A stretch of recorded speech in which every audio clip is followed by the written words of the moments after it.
করছেন আপনি? আমার স্ত্রীর সাথে আপনি এগুলো কি করছেন? হয় চুপচাপ বয়ে থাক, আর তার হলে বাইরে যা।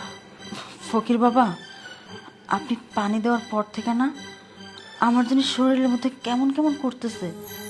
আমার মনে হয় আজকে দিনের মধ্যে আমার গর্ভে বাচ্চা আইব। ডিস্টার্ব করস কেন? তোর বাচ্চা দরকার না? তোর বইয়ের পেটের মধ্যে 24 ঘন্টার মধ্যে বাচ্চা না তুমি। তুই যা, আমার কাছে যে আয় সে কখন খালি হাতে ফেরত যায় না।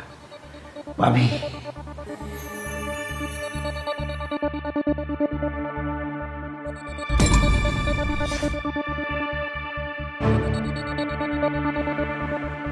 বাবা,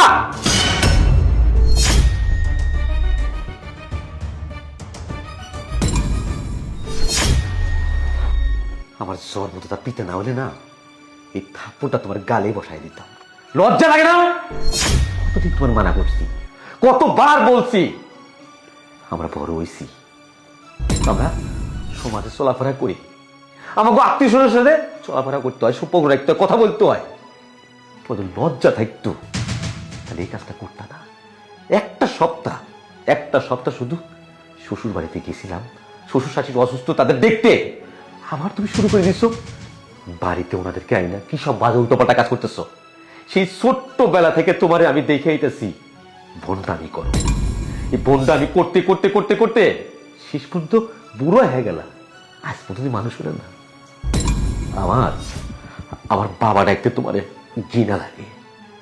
আমি যে তোমার সন্তান, আমার বাড়িতে ঘৃণা লাগে।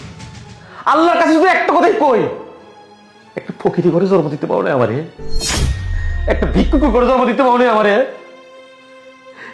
এইরকম বাবার মুখ আমি দেখতে চাই না, যে বাবা নাকি উল্টা পাল্টা কাজ করে সন্তানের চোখের সামনে। এই বাবা, বাবা, আমরা তো বিয়ে করছি 8টা বছর হলো, তুমি এত বড় ভালো কবিরাজ, সন্তান দিতে পারো। তোমার ছেলের বউ সন্তানের জন্য দিন রাত কান্নাকাটি করে, কই একবার তো দেখলাম না আল্লাহর কাছে 2টা হাত তুইলা আমাকে লেগে দোয়া করতে, একটা লাঠির লেগে দোয়া করতে, পুতির লেগে দোয়া করতে পারো, শুধু লুচ্ছামি করতে না। তুই আমার বাবা না। আহা, চুপ করো তুমি। আচ্ছা বাবা, আপনার কি কোনো কিছুর অভাব আছে এই বাড়িতে? কেন এই উল্টাপাল্টা কাজগুলো করে আপনার ছেলের মাথাটা হেট করে দিচ্ছেন এই সমাজের চোখে? ওকে কত জায়গায় যেতে হয় এই যে আপনার জন্য। কোনো আত্মীয় স্বজনের কাছে আপনার ছেলে মুখ দেখাতে পারে না। কথায় কথায় বলে তোর বাবা একজন ভণ্ড, আর ভণ্ড ছেলে কত ভালো হবে। এই কথাগুলো যখন আমার স্বামীকে কেউ বলে, আমি তার বউ হয়ে কিভাবে সহ্য করতে পারি? আপনি বলতে পারেন আপনার বয়স হয়ে গেছে, কিন্তু আপনার বুদ্ধি নেই, বিবেক নেই। আর যদি আপনার বুদ্ধি বিবেক থাকতো, বাড়ির মধ্যে এই সমস্ত কুকর্মগুলো করতে পারতেন না। চুপ করো, দোষ তো আমাকে। এই যে আপনাকে হইতেছে, দেখতে শুনে তো শিক্ষিত মনে হইতেছে, ভলোকের পোলা, টাকা পয়সা আছে, কেন বোনটার কাছে আইছে? আপনার ভিতরে কি শিক্ষাগত যোগ্যতা নাই? কেন কোন জায়গায় গেলে কি হবে? আপনার বইয়ের বাচ্চার দরকার, আল্লাহর কাছে চান, ভালো একটা ডাক্তারের কাছে যান, সুচিকিৎসা করেন। এইটা বাড়িতে বোনটার কাছে কেন আইছেন? লজ্জা লাগে না আপনার? শুধু একটা সন্তানের জন্য আমরা আপনার বাবার কাছে এসেছি। শুধু আপনার বাবার কাছে না, এমন কোনো ডাক্তার নেই, এমন কোনো কবিরাজ নেই, দেশ বিদেশের অনেক চিকিৎসা নিয়েছি, কিন্তু একটা সন্তান আমাদের হয়নি। সেই সন্তানের আশায় আপনার বাবার কাছে এসেছিলাম, কিন্তু আপনার বাবার কাছে এসে যা দেখলাম, সত্যি ইচ্ছে করছিল, কিন্তু মুরব্বী মানুষ, সেজন্য তার গায়ে আমি হাত তুলিনি। আসলে ভাই, একটা সন্তান, আজ 5টা বছর আমাদের বিবাহ হয়েছে, কিন্তু একটা সন্তান আমাদের নেই। মা বাবার কটু কথায়ও জর্জরিত, তাই একটা সন্তানের জন্য পাগল প্রায়। এমন কোনো জায়গা নেই যে না ছুটেছি, তাই তাই বাধ্য হয়ে এসেছিলাম। হ্যাঁ ভাইজান, আমার স্বামী যা বলতেছে সব সত্য কথা বলতেছে। শুধুমাত্র একটিবার মা ডাক শোনার জন্য না আমি পাগল হয়ে গেছি। আজকে 5টা বছর ধরে অনেক কষ্ট করতেছি, অনেক জায়গায় গিয়েছি একটা সন্তানের জন্য, কিন্তু কেউ না এখন পর্যন্ত একটা সন্তান দিতে পারেনি।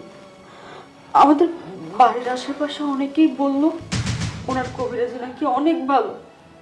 তাই সকলের কথা শুনে আমরা দুজন আজকে এখানে আসছি মা ডাক শোনার জন্য, একটা বাচ্চার জন্য। হ্যাঁ, আমার আব্বার কাছে আইছেন। আমার আব্বার কাছে না আয়া না, দুই হাত তুইলা আল্লাহর কাছে চান। আল্লাহ কখনো কোনোদিন কাউরে খালি হাতে ফিরায় না। আপনি তো মায়ের জাত, একটা সন্তানের মুখে ডাক শোনার জন্য আপনি সব কিছু ত্যাগ করছেন। শুনুন, সাফ সাফ একটা কথা কয়ে দেয়, আল্লাহ যদি না দেয় না, এরকম বন্ধুরা দিতে পারবো না। যদি বাচ্চা চাইতেই হয় না, ওই আল্লাহর কাছে হাত পেতে চান। হ্যাঁ ভাই, আপনি একদম ঠিক কথা বলছেন। যদি কোনো কিছু চাওয়ার হয় না, ওই উপর আল্লাহর কাছে চাবো, কোনো মানুষ নামের পশুর কাছে না। আমরা ভুল করে ফেলছি এখানে আইসা। এখন এখানে দাঁড়ায় আছো কেন? চলো এখান থেকে চলে যাই। ধন্যবাদ আপনাকে, আপনি আমাদের চোখ খুলে দিয়েছেন। আসলে যদি কিছু চাওয়ার থাকে তাহলে ওই আল্লাহর কাছে চাওয়াই উচিত। সৃষ্টিকর্তা ছাড়া আমাদের সন্তান কেউ দিতে পারবে না। আমরা অনেক বড় ভুল করেছি। ভাইজান ভালো থাকবেন, চলো আমরা চলে যাই।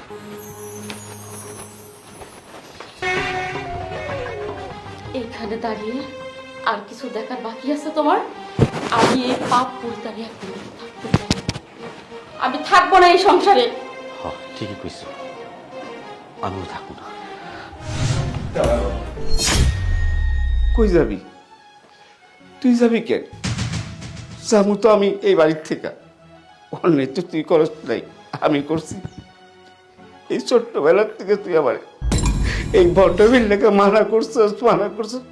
আমি আমি মাথায় আমলি আনি নাই আমার সন্তানের কথা। আজকে তোর কথাই সত্য বাবা। বাবা রে, এই বুড়ো বয়সে কত বড় একটা ভুল করছি। আল্লাহ তো আমার মনে মাফ করবো না। তুইও বাবা আমার মাফ করে দে। আমি আর কোনোদিন বাবা আর এই কাজ করবো না বাবা। বাবা, এটা তুমি কি করতেছ? তুই তোর বাবা, আমি তোমার সন্তান। তুমি আমার কাছে মাফ চাই, আমার ছোট করে দিতেছ। আমার পাপের বাগি বানায়ও না। আজকে যে তুমি ভুলটা বুঝতে পারছো না বাবা, এই ভুলটা যদি তুমি অনেক আগে থেকে বুঝতা, তাহলে আজকে আমি বন্ডর সন্তান হইতাম না। মানুষ আমার বন্ডর সন্তান কইতো না। আমার খুশি হয়েছি বাবা, শেষ বয়সে হইলো না, তোমার ভুলটা তুমি বুঝতে পারছো। আমি মাফ করার কেউ না, মাফ করার মালিক তুই উপর আল্লাহ। যে কদিন বয়স আছে, পারলে নামাজ কালাম পড়ে আল্লাহর কাছে মোনাজাত কইরা আল্লাহর কাছে মাফ চাও। আল্লাহ চাইলে তোমার মাফ করতে পারে। আমি মাফ করা কেউ না।